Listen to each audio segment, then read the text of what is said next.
Maria Meningini Callas. Do you remember her here with the lyric opera?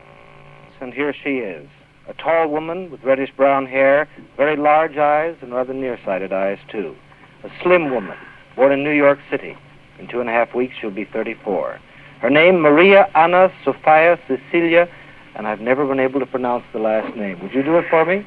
In Greek? In Greek. Here, you ready? Yes. Kalogeropoulou. Well, it's rather long. And that's why your father, who was a pharmacist, changed it to Callas. Yes, I'm afraid so. It was already done by the time I understood any difference. You went to school, I know, in New York at Public School 164, and you began to sing at the age of 8. And you knew poverty, too, I know, in New York after the 1929 crash, and famine and cold and bombs in Greece in World War II. Yes. All this May is I behind say you one now. thing, Norman? Yes, Mary. Poverty is not really the word, because I can't say I really suffered poverty. I wasn't a rich girl. In fact, I wasn't even very well off. Wasn't well off. But there's quite a difference between poverty and living in the best manner my father could have. In fact, I really didn't suffer poverty. Poverty in Greece, yes, and it wasn't anybody's fault but the war. That really I suffered hunger. There are those who say that you weren't going to show up here tonight in Chicago because you didn't honor your contracts. That's not true, is it? No, it's not true. In fact, I defy anyone to say that I gave up a contract of mine just for the love of giving up contracts. Even in San Francisco? Even in San Francisco. Anyone in good faith knows I was sick. I was before, and I also had the Asian flu on top of that, so that was no pleasure either. I understand they're going to try to keep you from singing at the Met. Yes, that's the unfortunate part of it, and I haven't quite understood why, Norman. I wish you could answer my question. Why has all this come out? I am known as a person, especially in Chicago, has always kept her word. Contracts are just a matter of having to sign a contract, but once I say I come, I come. Remember last year I came to this concert in January. I'll always remember it, and I hope the Chicago public also will. I wasn't supposed to come because my lawsuit was postponed, so I could have very well postponed this one because Mrs. Kirk, that was a sponsor of it for this Hungarian and Alliance Française relief, was very willing to. And then I said no. In the first place, I wished to come to Chicago. Second place, I promised I would, and I will. Here I am also here, even in this brief interview. And you came in spite of the fact that your airplane was about 3 hours late and it was a very rough trip, and we were scared to death. Yes, it was rather a trip. I might say. It was a rough trip. May I get to your very early days as a young girl in New York? You never went very far in school, not beyond grade school. Why was that? Well, that was because we left for Greece in 1937, so I had just gone into high school. So I went to Greece, and I couldn't continue school there because my mother decided on my singing career. Your mother drove you very hard as a singer, didn't she? Yes. I may be thankful for one thing, and I may not be thankful for another thing. Well, go ahead. Do you think that if you have a daughter, I'm just wondering about this, if you have a daughter who has great talent as a singer, would you force her to practice at a very early age? No, decidedly no. It's cruelty, I think. In fact, please forgive me. It may sound very cruel also on my behalf, but I must say there must be a law against it, because a child must never be given extra responsibility. Now, the enfant prodige can give wonderfully up to a certain age. Sometimes they keep on going, but they just can't stand it because of nervous breakdowns. I don't blame them. I'm amazed I haven't. I was on the verge of it about 2 or 3 months ago when I gave up San Francisco. I was run down. I was tired. That can happen to anyone, especially to me that works rather hard, and each performance is always a proof of what I am, or at least much more than what I'm supposed to be. And I ask a lot of myself also, and I give, and I'm happy too. But children should not be given this responsibility. They don't last long. Children should have a wonderful childhood. I have not had it. I wish I could have. There was a statement that you would not forgive your mother because she had taken your childhood from you. Now, that was in Time magazine, I think. Well, yes, but you see, when you see something written in a few words, everything becomes harsher. I wish Time magazine had found a way to say things nicer instead of just condensing words into 3 or 4 phrases, into 3 or rather sentences, into 3 or 4 words. Then everything becomes harsh and cruel. I had said that I was terribly sorry, and I really couldn't forgive her for having taken this childhood away. Now, saying it and writing it in this way is quite a difference. Yes. You know, before we came over this evening, we were talking about something I think nobody knows about, and that is that you sang on the radio here as a little girl before you went to Athens. Who was the MC on that program? Well, now, the MC was Jack Benny, imagine. And then there were quite a few of us enfants prodiges, shall I say. I didn't win the first prize. You didn't win the first prize? Oddly enough. I remember only Jack Benny was so terribly disappointed. He just couldn't believe it. There was a jury of enfants prodiges, you know, very famous children at that time. I don't remember who they were, but it was, I suppose, 1936 or 5 or 6, something like that. Remember what you won? I won a Boulevard wristwatch. And the one that won first prize, I would be most curious to know what had happened to this boy. He was an accordion player. Imagine. Sad. There's so many things I'd like to ask you about your experiences over in Greece. Maria, I know that you made your debut in Athens at the age of 14, and you said in those articles in Oji, and we're very proud that we had those translated because I don't think that any of this material has appeared in the United States before. I don't think so. You said, I was in despair, for my face was swollen and misshapen with a terrible toothache. It's always been like this at every important moment of my career. I've had to pay unfailingly and immediately for my triumphs with a personal displeasure or a physical malady. Why do you suppose that is the case? I don't know. I wish I could explain it, but it happens all the time. And I was hoping that becoming and reaching a certain point of my career that everything would go so fine, calmly, and I'd really be able to dedicate my half my life to my husband. Unfortunately, half I say because I sing. I'd like to dedicate all my life to my husband. And to art, which is really so great that it frightens me sometimes. That's what eats my heart out, and that's what keeps my weight down, I suppose. I'd like to ask a little something about your weight, if I may. Now, I saw here you. We go again. Well, I happen to have been one of those who saw you before and after. You know those before and after? No, I didn't know that, Norman. When? I saw you in London, in Norma. In 1952. There's quite a difference from 202, if I may say so, down to 135 pounds. We have thousands of ladies listening who'd like to know, how did you do it? Well, I must say one thing, Norman. The truth is that I wasn't feeling well then. There was something wrong with me, I must say. Though doctors say, I had gone to visit doctors, and they had said, well, you know, you singers are always crazy, so there's something wrong with you anyway. So I said, sure, fine, all right, so I'm crazy, so cure me. Oh, no, he said, I wouldn't think of touching you. You'd lose your voice, because, you know, this abnormality, it depends, your voice depends on it. All nonsense, of course. Because I wasn't born fat. In fact, my family, my father, I don't know whether you've met oh, yes, you have met my father. Right. So he's been here in Chicago. And he's as thin and as tall as I am, taller, of course. So it is in the family by my not being fat. But I had something that had gone wrong. All of a sudden, I found out what it was, and I'm ashamed to say it on television. And, well, I cured it. And by and by, in 2 years' time, I just finally managed to lose weight. Of course, helping it by a little dieting. Now, I don't mean not eating, but choosing the right food. Non-calorie macaroni, was that part Well, of it? no, dear, I won the case. No, because they even accused me of that. I mean, they profited by some publicity, my family, not my personal family, not part of the family, saying that I had lost weight on non-calorie macaroni. That's ridiculous. I just watched drinking, that is water, and of course you eat broiled food, broiled chicken, beef, and, you know, fish, lots of salad, lots of fruit, oil, of course, but that's all. But it was my time to grow thin. I mean, really, when one sees me now, you could, if you hadn't seen me then, you could never imagine me fat, could you? That's right. No, not at all. And in fact, now I'm really feeling well. Then I wasn't. That I'd like quite plain. Yes. Let me get back, if I can, to Athens, and this has something to do with food, too. Because when you sang for the Italian and the German soldiers, how did they pay you?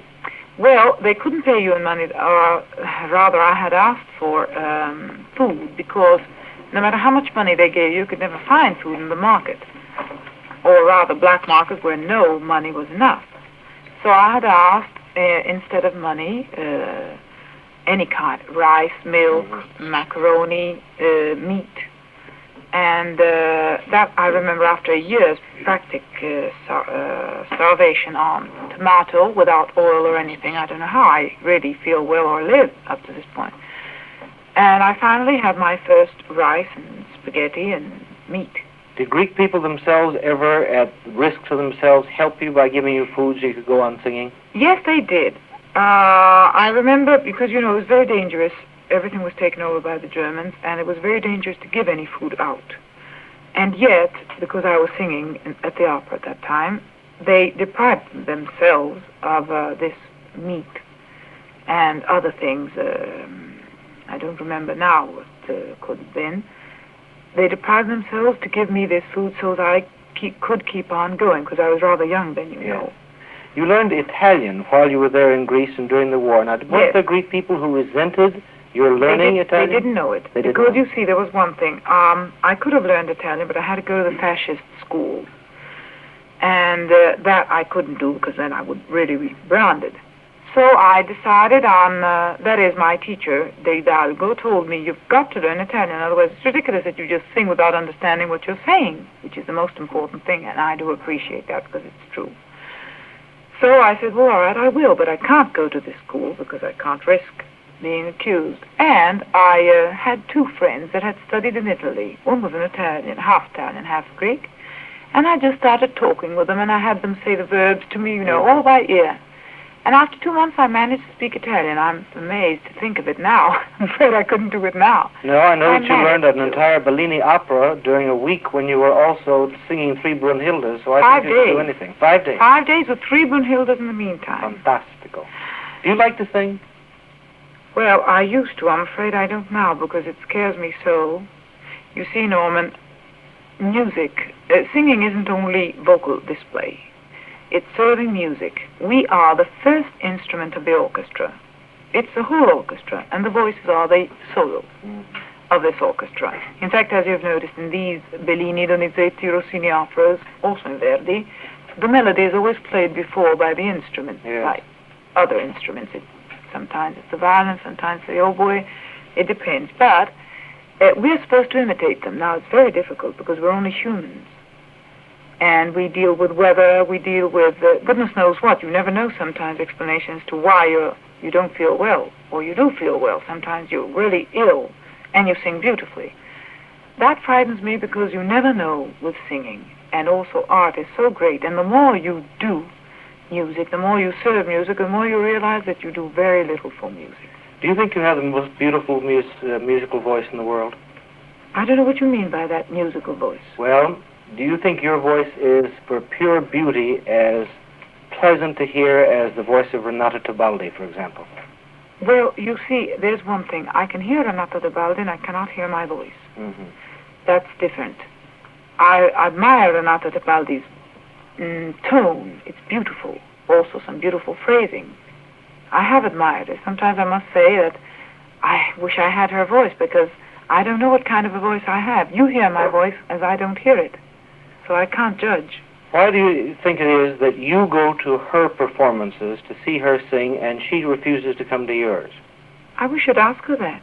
I'd like to. Maybe I'd find out why then. You see, I'm unhappy about that situation also, because I'm not ashamed to say that I love to assist performances, especially to performances of my colleagues, certain colleagues that I admire, as I do Tebaldi. And I have gone there especially to learn, because I'm not ashamed to say there is always to learn, not only from Tebaldi, but even from the bit part player. I cannot do it now anymore, because even there I am accused of trying to unnerve my colleagues, and that is most unhappy, and I have to give it up. Didn't you suggest in the first place to Carol Fox and Lawrence Kelly that they hire Tebaldi and bring her to Chicago? I most certainly did, because you see, one season, what I'm most interested is in in founding an opera season. An opera season can never be a healthy one if it's always depending on one soprano or one tenor, because either one may be capricious or may be also, you can't depend on one, because either he may not feel well, something may happen, he may not come, and well, for the health of the opera season, you cannot depend on one. And I also admire her. She does not need either my admiration or my recommendation, that is sure. But, as you know, Carol Fox and Lawrence Kelly loved me so much they wouldn't dream of doing something that I wouldn't want or I would dislike. So they didn't dare tell me, and I told them that I will do this opera, and I feel that you must bring Tebaldi. So they just jumped to it, and they said, we wouldn't dream of you thinking a thing like that. I said, no, I'm sorry, I do, because she should be here, and we both should keep up the season. And in fact, I'm happy to see that though I wasn't here for 2 seasons, she took up and kept up. We understand that she will not be back with us again next year. Does that mean that she's going to go to La Scala? It's the first time I hear about it. That's what we've heard today. Does that mean she'll go to La Scala and challenge you? Were you the undisputed queen, do you think? I don't know what you mean by undisputed queen, and I don't know what you mean by challenge me. How can she challenge me? Why should she challenge me? You see, I think that what's happened is that the press has built up a feud between you and other artists. Do you think the press is responsible for doing that? I don't think the press is responsible. Well, could be. I'm quite sure it's my cow, because things do not come out by themselves. If someone doesn't tell the press just doesn't imagine things, usually. Yes. Sometimes they can invent, but this is a bit too much of, it's a bit too evident. Now, you said Tebaldi challenging me. How can she challenge me? Can she sing the operas I sing? No. So, may I say another thing? Rivalry. We have no such thing between us, because, in fact, I have no, thank God, forgive me, I have no rival now, because up to the moment that another soprano will do exactly what I do, the repertoire I do, I mean this, my repertoire is very vast. Lots of operas and very different operas. The way I act, the way I am, and everything is quite different from my colleagues, though I admire them enormously. I don't know whether they admire me, I don't know whether they hate me. If they do, I'm sorry, but I don't recommend it because it's bad for their health. It's a nasty living. Forgive my saying so, but it really is. So, up to the point that these so-called rivals of mine, without being disrespectful, until they do exactly what I do, then I will consider them my rivals. By this, I don't want to say, Norman, I want this clear. I admire, for instance, Tebaldi enormously. I hope she understands it, realizes it, and believes it. I have no need to say these things because she doesn't interest me at all. The only thing that interests me is my husband, first of all, my health, second of all, of course, and myself. My very dear friends, few of them, I don't know how many I have, because you will only know that when you really are in need of friends. And I hope I never really have need of friends. You know what I mean? Yes. And then my art. So I really don't have to say these things. Only I want to, for her own sake, for her own peace of mind, and for all of my colleagues that do not like me or that go at me in any way. I wish they just wouldn't bother about me. It would be more helpful for them, and it would be so much nicer and more comfortable for me, because I'm being accused of the most ridiculous things. I'm going to ask you about one of those in just a moment, and that is, did you kick Mario Del Monaco in the shins?